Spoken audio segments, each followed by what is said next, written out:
दुनिया में अगर सबसे अच्छा सोचना है तो सर्वप्रथम किसी का बुरा सोचना बंद करना होगा। इसी मोटिवेशन क्यूटो के साथ मैं चंचल मकवाना एक बार फिर आपका स्वागत करती हूँ गणेशा स्टडी कॉन्सेप्ट जोधपुर में। दोस्तों, आज हैशटैग 23वीं क्लास है, 4 बज चुके हैं और टॉप 10 MCQ का टाइम हो चुका है।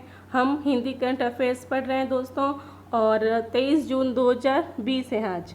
चलिए क्वेश्चन की तरफ बढ़ते हैं। हमारा पहला सवाल है आपसे, भारतीय रिजर्व बैंक RBI ने PMC बैंक पर प्रतिबंध कितने दिनों के लिए बढ़ा दिया है? हमारे ऑप्शन है A 6 माह, B है 10 माह, C है 11 माह और D है हमारा 8 माह। तो क्या आंसर होगा, सोचिए दोस्तों। आंसर होगा 6 माह। भारतीय रिजर्व बैंक ने PMC बैंक पर लगे प्रतिबंध को 6 माह के लिए बढ़ा दिया है। वही ग्राहकों को राहत देने के लिए कैश निकालने की लिमिट भी बढ़ा दी है।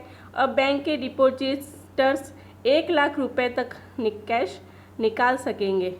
अब तक ये लिमिट 50,000 रुपये की थी। RBI के इस फैसले से करीब 84% डिपॉजिटों को राहत मिलेगी। दरअसल RBI ने नियमों के उल्लंघन और गड़बड़ी को लेकर PMC बैंक पर पाबंदी लगाई है। दूसरा सवाल की ओर बढ़ते हैं।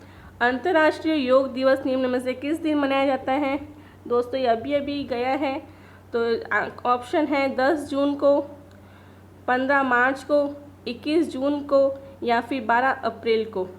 तो दोस्तों आंसर होगा इसका 21 जून। 21 जून जो है हमारा सही आंसर है। 21 जून को योग दिवस मनाते हैं। योग से होने वाले फ़ायदों के प्रति लोगों को जागरूक करने के लिए दुनिया भर में 21 जून को अंतर्राष्ट्रीय योग दिवस मनाया गया जाता है। योग दिवस दुनिया भर में पहली बार 21 जून 2015 को मनाया गया था।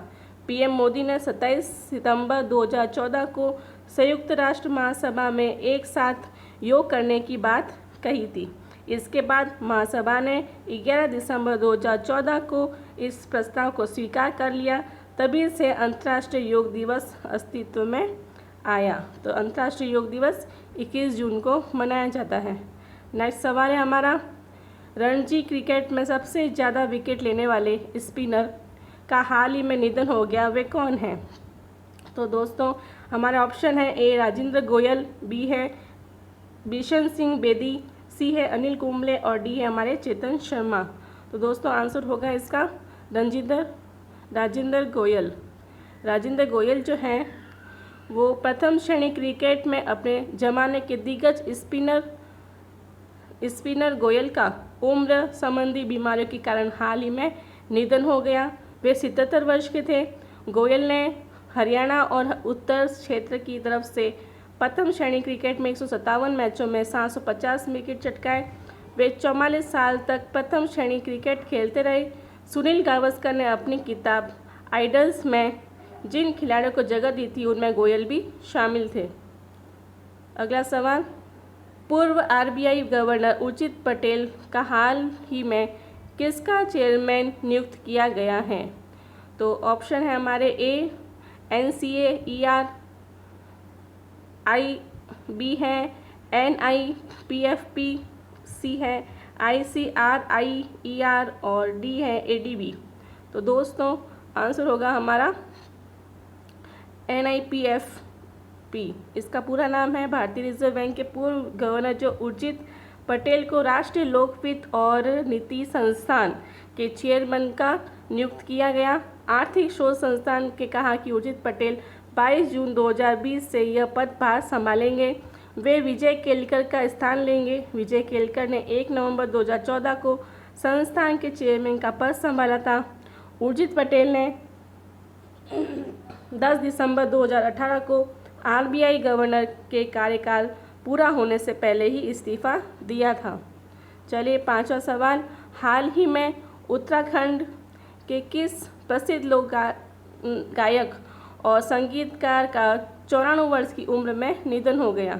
ऑप्शन है जीत सिंह नेगी, अमित नेगी, नरेंद्र दत्त नेगी या प्रकाश नेगी। तो दोस्तों इसका आंसर है जीत सिंह नेगी। इनके बारे में पढ़ते हैं हम। उत्तराखंड के मुख्यमंत्री त्रिवेंद्र सिंह रावत ने लोक गायक और गीतकार जीत सिंह नेगी के निधन पर शोक व्यक्त किया है। HMV ने साल 1947 में उनके गीतों को उन्हीं की आवाज़ में रिकॉर्ड किया था। जीत सिंह नेगी एक लोकप्रियता हासिल करने वाले पहले गढ़वाली लोक गायक थे। लोक गायक जीत सिंह नेगी को गोपाल बाबू गोस्वामी लीजेंडर सिंगर के सम्मानित किया गया। जीत सिंह नेगी न सिर्फ प्रसिद्ध लोक गायक हैं बल्कि उत्कृष्ट संगीतकार, निर्देशक और रंगकर्मी भी हैं। 2 हिंदी फिल्मों में उन्होंने बतौर सहायक निर्देशक भी काम किया है। आगे चलते हैं।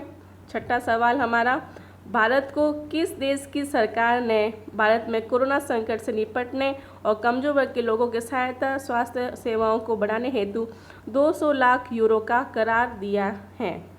तो ऑप्शन है नेपाल, चीन, पाकिस्तान या फ्रांस। तो आंसर होगा हमारा दोस्तों फ्रांस। भारत और फ्रांस की सरकार ने भारत में कोरोना संकट से निपटने और कमजोर वर्ग के लोगों की सहायता सेवाओं को बढ़ाने हेतु 2 लाख यूरो का करार दिया है। फ्रांस इस ऋण के माध्यम से भारत के साथ कोविड-19 संकट के मद्देनज़र देश और केंद्र सरकार की क्षमताओं को बढ़ाने और देश के सबसे कमजोर लोगों की सहायता का काम करेगा। इसके लिए बैंक द्वारा भारतीय अधिकारियों के सहयोग से कार्य योजना बनाई गई है, जिसका लक्ष्य भारत सरकार के मौजूदा सामाजिक सुरक्षा उपायों को अनुकूल बनाना है। अगला सवाल, विश्व शरणार्थी दिवस निम्न में से किस दिन मनाया जाता है? 20 जून को, 10 मार्च को, 12 अप्रैल को या 15 जून को? तो दोस्तों हमारा आंसर होगा इसका 20 जून। विश्व शरणार्थी दिवस प्रत्येक वर्ष 20 जून को मनाया जाता है। यह दिवस दुनिया भर में शरणार्थियों की स्थिति के बारे में जागरूकता बढ़ाने के लिए समर्पित है। इस दिन का उद्देश्य शरणार्थियों की दुर्दशा पर ध्यान आकर्षित करना है। इस दिन संयुक्त राष्ट्र शरणार्थी एजेंसी UNRWA को शरणार्थियों के लिए संयुक्त राष्ट्र उच्च आयुक्त के रूप में जाना जाता है, जो विभिन्न कार्यक्रमों के मेजबानी करता है और अपने अभियान के लिए विषय की घोषणा भी करता है। 8वां सवाल दोस्तों, किस राज्य के सहारनपुर में 50 लाख साल पुराना स्टेगोडॉन प्रजाति के हाथी का जीवाश्म मिला है? A बिहार, B है उत्तर प्रदेश, C है झारखंड और D है पंजाब। तो दोस्तों उत्तर प्रदेश हमारा सही आंसर है।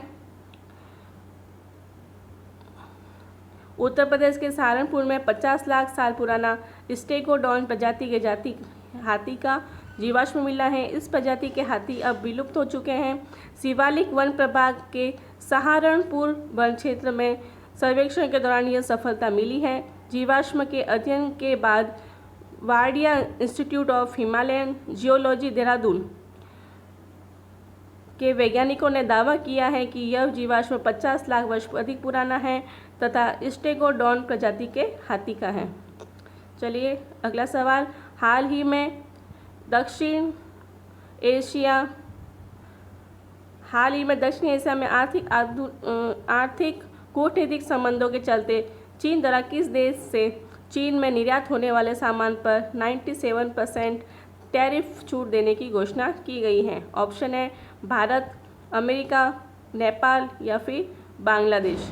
तो दोस्तों इसका आंसर होगा बांग्लादेश। बांग्लादेश के विदेश मंत्रालय द्वारा इस बात की जानकारी दी गई कि मत्स्य और चमड़े के उत्पादों को कवर करने वाली 97% वस्तुओं को चीनी टैरिफ से छूट दी जाएगी। चीन का यह कदम ढाका बीजिंग संबंधों के लिए महत्वपूर्ण साबित हो सकता है। बांग्लादेश पहले ही एशिया प्रशांत व्यापार समझौते के तहत 3095 वस्तुओं के लिए टैरिफ छूट प्राप्त करता है। चीन द्वारा की गई नवीनतम घोषणाओं के परिणाम स्वरूप बांग्लादेश के अब कुल 8256 सामानों को चीनी टैरिफ से छूट दी जाएगी। अंतिम सवाल दोस्तों, कोरोना वायरस के मद्देनज़र वर्ष 2021 में आयोजित होने वाले 93वें अकादमी पुरस्कारों तथा ऑस्कर को कितने माह के लिए स्थगित किया गया? A 7 माह, 10 माह, 2 माह या फिर 8 माह के लिए? आंसर है हमारा 2 माह। नई घोषणा के अनुसार अकादमी पुरस्कारों को 25 अप्रैल 2021 तक के लिए स्थगित किया गया। इससे पूर्व इन 93वें अकादमी पुरस्कारों का आयोजन 28 फरवरी 2021 को किया जाना था। उल्लेखनीय है, यह चौथी बार है जब ऑस्कर स्थगित हुआ है।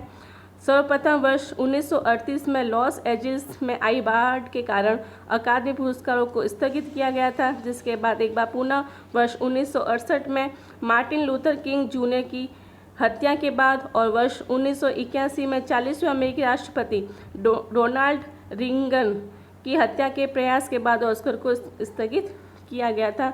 इसी के साथ यह क्विज़ खत्म होती है दोस्तों। उम्मीद करती हूँ पसंद आई होगी। प्लीज़ लाइक करके जाइएगा और शेयर जरूर कीजिएगा। Thank you very much.